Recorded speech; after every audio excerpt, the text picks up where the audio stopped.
J'espère que tout va bien. Nous continuons notre balade dans la connaissance. Aujourd'hui, j'aimerais qu'on fasse un petit tour dans la conjugaison. Qu'est-ce que la conjugaison? La conjugaison désigne les différentes formes que peut prendre un verbe et donne les indications sur son temps. Le temps peut être passé, présent ou futur. Son mode, le mode peut être indicatif ou subjonctif. Sa personne, on peut avoir la première personne du singulier, la deuxième personne et j'en passe. Et les voix, on peut avoir la voix active, la voix passive ou la voix pronominale à laquelle il est utilisé. Voilà ce que c'est qu'une conjugaison. Certains vont me demander qu'est-ce que ça a comme impact?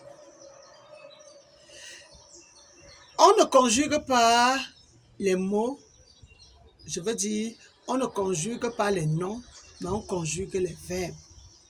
Qu'est-ce qu'un verbe? Le verbe constitue, avec le nom, la catégorie de mots principale de toute langue. C'est le mot qui exprime une action ou un état ou même une pensée dans une phrase. Je dirais même encore, c'est le verbe qui fait vivre la phrase, parce que c'est dans le verbe qu'il y a l'action.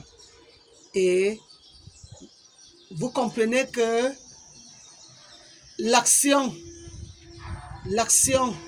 c'est ce qui fait l'effet d'un mot.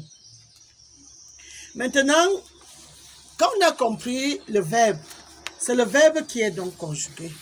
Et quand on dit le verbe est conjugué en mode indicatif, le mode indicatif permet d'indiquer une action dans sa réalité. Le mode indicatif nous interpelle dans le réel. Le mode indicatif est personnel ou parfois impersonnel. Le mode indicatif enseigne, je veux dire, renseigne sur les réalités d'un fait.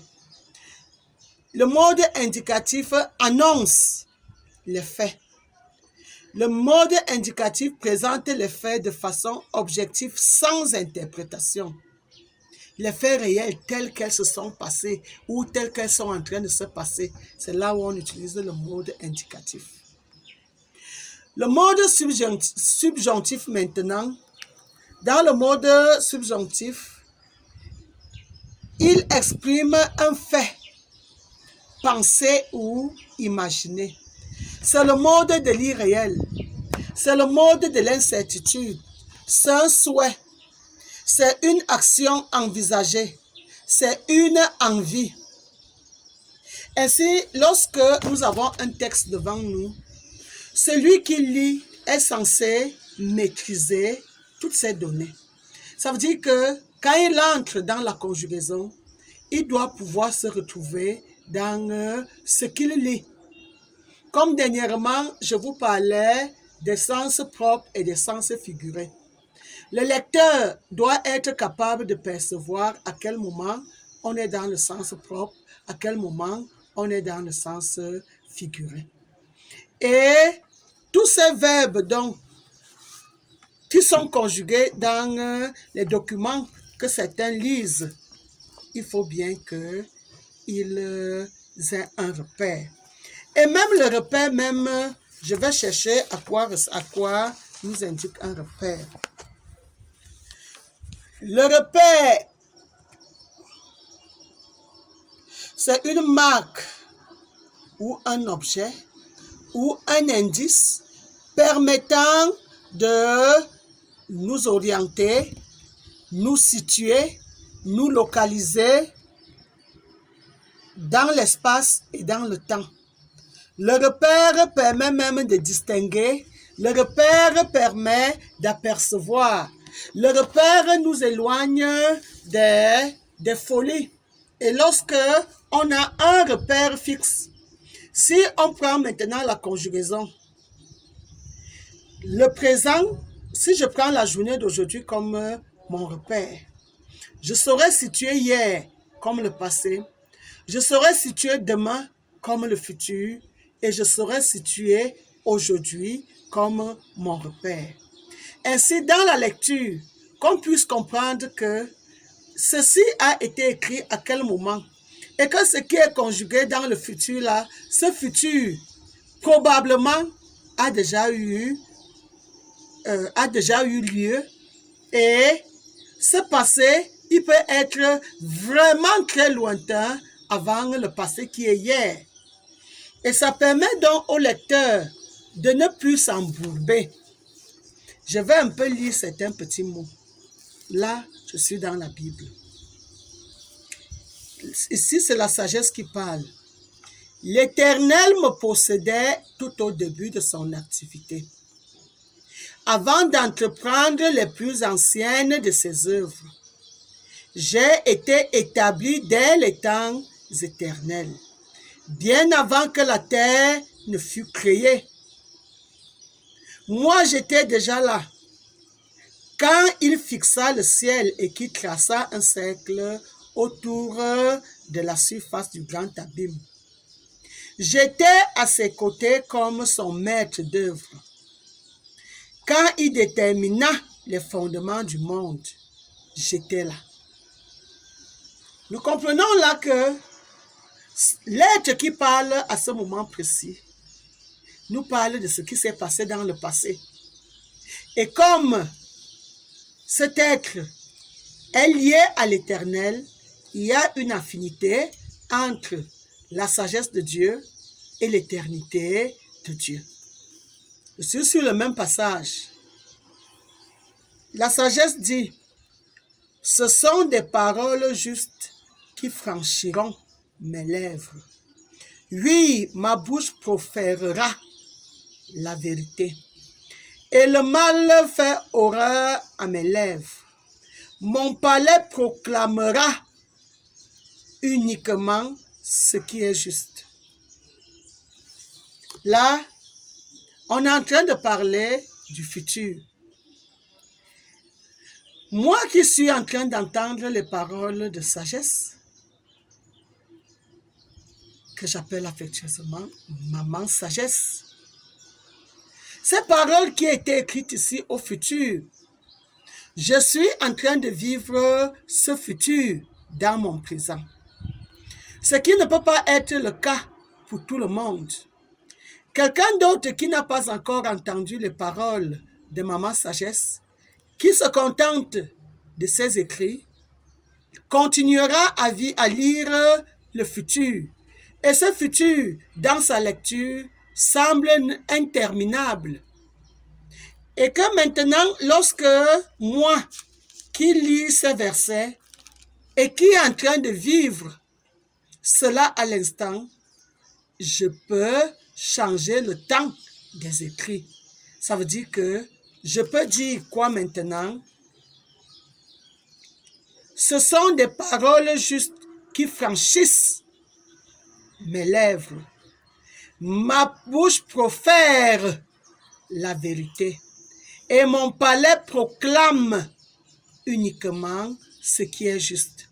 Ça voudrait dire que l'homme doit être à même de comprendre dans sa lecture les faits qui se sont déjà passés, les faits qui sont imaginaires, les faits qui sont des réalités et pouvoir se convertir face à la conjugaison qui est faite. J'entends des paroles de certains qui disent « Oh Dieu, je te louerai ».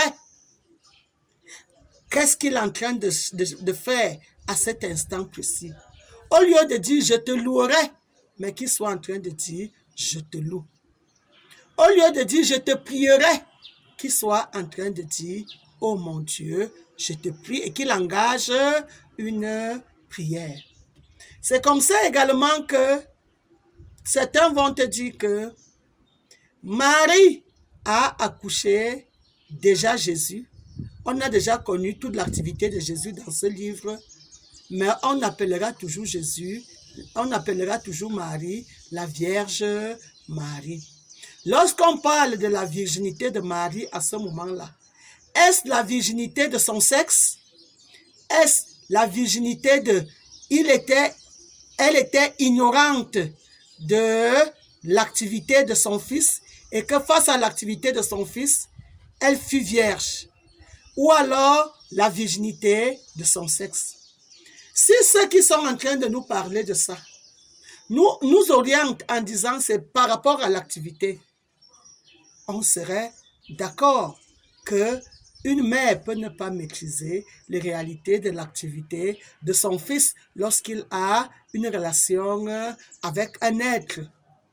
Comme moi aujourd'hui, ma mère ne connaît rien de l'activité que je mène avec mon Dieu. Parce que Dieu ne s'est jamais adressé à ma mère, Dieu s'adresse à moi.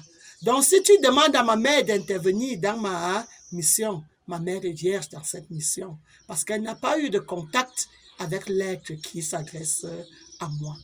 Mais quand ces paroles sont dites, l'homme noir, aujourd'hui, lui, il pense plutôt au sexe. Et ça devient donc absurde de voir qu'une femme qui a déjà mis au monde un enfant continue toujours à être la Vierge. Revisons tout ce que nous sommes en train de faire. C'est par rapport à ça que je parle souvent de la mise à jour. Mettons à jour ce qui sort de nos bouches. Maintenant, même dans la prière, certains parlent toujours de Dieu comme si c'était l'être lointain, comme si c'est l'être qui était. Ils ne savent pas qu'au moment de la prière, ils s'adressent à ce Dieu qui est là, en train de leur donner le souffle de vie à l'instant, à leur permettre d'être vivants à l'instant, parce que c'est Dieu qui perfuse la vie à toutes ses œuvres, afin que ces œuvres deviennent des œuvres vivantes. Et tout cela, dans la conjugaison, l'homme ne s'en sort pas. Essayons un peu plus conséquent, un peu plus rationnel dans le temps que nous utilisons, dans ce que nous disons et dans les lectures que nous faisons. Vous allez vous rendre compte qu'il y a des choses qui ont été dites dans la Bible et qui se sont déjà réalisées dans la même Bible, mais celui qui n'est pas averti ne saura pas faire la différence entre les deux. Ainsi, il y a obligation que les humains apprennent à visiter la conjugaison. Et ils pourront se retrouver dans tout document qu'ils auront en face d'eux en train de lire.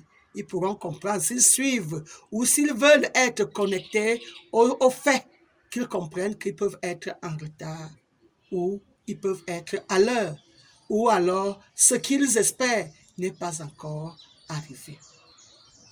Beaucoup vont te dire que Jésus-Christ était là. Il reviendra. La même personne qui t'a dit qu'il reviendra te dit que compte sur lui maintenant. On ne sait plus où on va. Un retour à l'Éternel s'impose à toutes ses œuvres. Maman Sagesse est ce Dieu qui reste et demeure éternel. Moi, Maman Bouquet, je vous reviens bientôt.